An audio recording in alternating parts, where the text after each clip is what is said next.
Hello my dear friends, my students, myself अभिषेक कौशिक।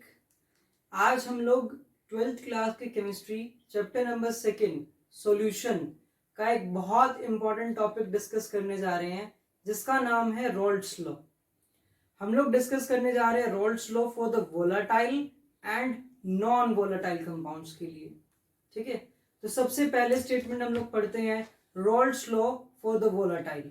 जैसे कि board पे we have the statement that in a solution the vapor pressure of a given component is equal to the mole fraction of that component multiplied by vapor pressure of that component in pure state।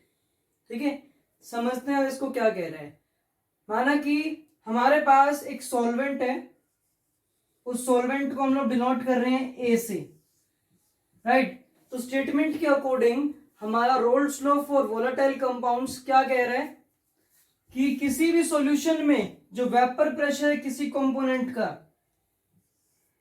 हमने solvent लिया है तो vapour pressure है हमारे solvent का is equal to the mole fraction of that component. It means mole fraction of solvent is equal to the mole fraction of solvent, right, multiplied by the vapor pressure of that component, उसी component का vapor pressure in pure state, उसकी pure state में note आ जाएगा हमारा। Simple सी statement हुई हमारी रोल्ड्स law for the volatile के लिए, दैट किसी सॉल्यूशन के अंदर वेपर प्रेशर है किसी कंपोनेंट का वो इक्वल होता है किसके, उस कंपोनेंट के मोल फ्रैक्शन के multiplied by the vapor pressure of that same component in its pure state। ठीक है, अगर मान लो मैं सोल्यूट लेता हूं बेटा B, राइट, तो PB is equals to X of B multiplied by P naught of B, right, we get this statement। समझ में आया। अब देखो, अगर मेरे को टोटल वेपर प्रेशर निकालना है सॉल्यूशन का,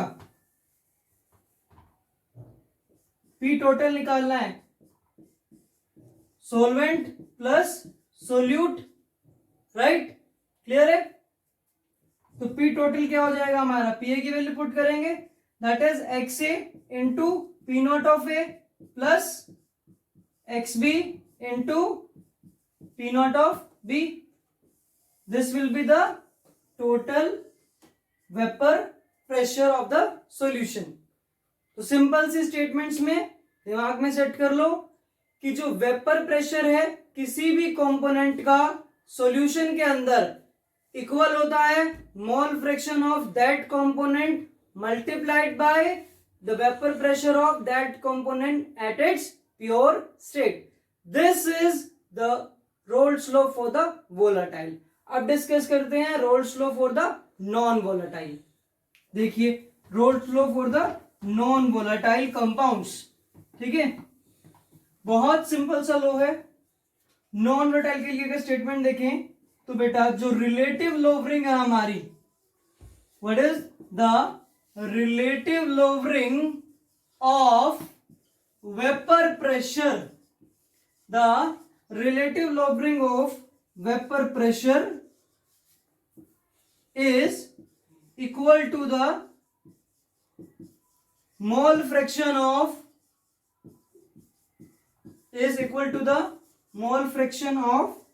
solute। This is the Rolle's law for the non-volatile, right? What is relative lowering of vapor pressure? That is P naught minus Ps by P naught is equal to the mole fraction of solute, that is X2। Expand करके लिखें तो P not minus PS by P not is equal to N2 by N1 plus N2, right. We know that N2 को neglect कर लेते हैं हम लोग, then P not minus PS by P not is equal to N2 by N1। This is the Rolle's law for the non-volatile. Simple सी भाषा में समझते हैं, दैट इज जो रिलेटिव लॉवरिंग है हमारे वेपर प्रेशर की, वो मोल फ्रैक्शन ऑफ सोल्यूट के बराबर होती है। P not minus P S by P naught is equals to x2, right? This is the Rolle's law for the non volatile. तो this is the Rolle's law in the concept of class 12th chapter number 2 solution, the Rolle's law for volatile and non volatile, right? समझ में आ गए होंगे आप लोगों को. Thank you.